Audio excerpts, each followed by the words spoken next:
Opinion reaction itong article sa Manila Bulletin. Sinulat ni Ellison Quismorio, June 28. Tungkol ito sa posibilidad na si Congressman Toby Chanco may kumakalat na balita na pwede siyang magtistigo doon sa impeachment case ni BP Sara na pabor sa depensa. Kasi matatandaan na natin, after May 12 election, nagsalita si Congressman Toby Chanco na yung impeachment case, pinilit na pirmahan in exchange para ma-release yung pundo sa mga kongresista na pumirma. Nako, mabigat yun. Kung titistigo, kung ano, yung pahayag ni Congressman Toby Chanco sa mga interview niya, at kung yun ang sasabihin niya sa impeachment trial, patay sila. Mabigat yun. May credibility itong congressman ito. So ang tanong, ano yung posibilidad? May lumapit na ba kay Congressman Toby Chanco, member ng defense team ni BP Sara, para kunin yung commitment niya para magtistigo? Ito ngayon yung article.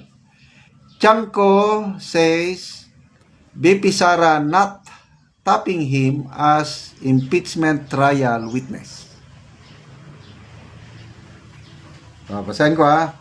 Navotas City Lawn District Representative Toby Chanco has denied being sought as a witness by the camp of Vice President Sara Duterte in the latter's upcoming impeachment trial.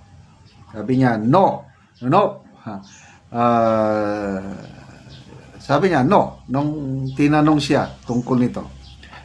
Okay, so, ulitin ko after the midterm election, natalo yung alyansa. Ang binatikos nila, ang blame napunta kay Congressman Toby Chanco dahil siya daw ang campaign manager. Inakusahan siya na yung mga pundo, parang konti daw na-release na pundo, sana po na mga pundo, finger pointing na sila, nagsisihan dahil grabing pagkatalo. Pinagmayabang ng Pangulo, 12-0, na anong 12-0, lilima lang actually. Yung kandidato ng presidente mismo sa partido niya, talo lahat eh. So, nung sinisi nila si Congressman Toby Chanco, bakit natalo? Ayun, nagsalita tuloy na ang dahilan bakit natalo ang alyansa dahil sa impeachment. Pinilit nilang impeachment case ni BP Sara at nakadagdag pa yung ginawa nilang rendition or kidnapping kay PRRD. Yun ang salita niya. Bakit biglang pinirmahan one day before the adjournment ng Kongreso noong February 5? Yun, biglang nagkapirmahan yun. Sabi ni Congressman Toby Chanco, para ma-release. Kasi hindi ma-release yung ayuda funds dahil conditional ang pag-release. Kailan napilitan dahil yung inarason, ikwan nyo na, nakapromise na kami sa mga, yon. So, hindi daw, wala pang lumalapit sa kanya.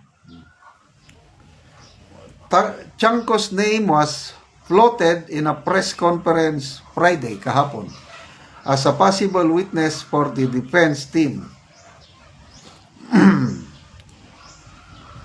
The veteran Solon from Navotas has said that President Marcos' political capital was sold through the impeachment, and it was a way for the Solon signatories to access project funds under conditional release.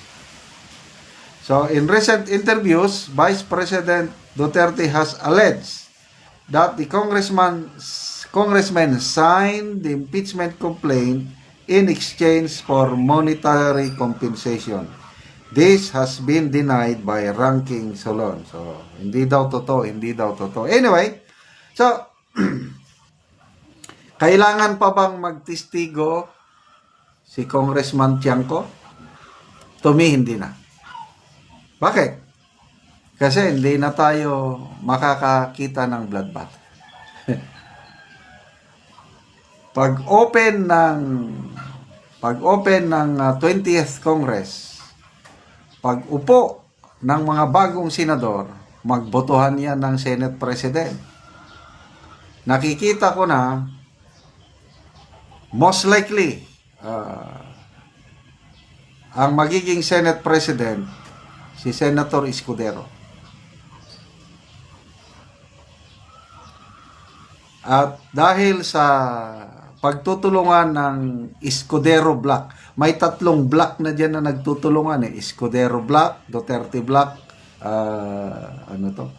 Zubiri Block. Ito, may kaibigan ako na retired general, mas senior officer ko ito, nag-text siya. Sabi niya, on the issue of Senate President and impeachment trial, there are, I suppose, 3 blocks which will support dismissal or acquittal. And those are, Escudero, Zubiri, and Duterte blocks. Yan 3 grupo na yan ang mag-push for the acquittal or dismissal of the impeachment case. As against, sino naman yung gustong ma-convict? Si BP Sara. Sino yung gustong magtuloy ang trial? As against, ito sila. Anti-Duterte elements composed of Reza Hontiveros, Gatchalian, Tulfo Brothers, so 4. Kiko, Bam Aquino, so 6 na yan. 6. Anti-Duterte mo ito. Sabi niya, I am not certain about Ping. So alanganin. But, sabi niya, Tito Soto will go against pro-Sara by virtue of his ad o yung fight with Chis Escudero. So 7 ang mga senador na mag-push para ituloy ang trial at makonvict si BP Sara. Just my take, sabi niya, you didn't mention Pia Cayetano, but I suppose wherever her blood goes, she goes. Alam na natin ang takbo ng support ni Senator Peter Alan Cayetano. Siya ang tulay ng mga Duterte Black Senators para suportahan nila si Senate President Escudero.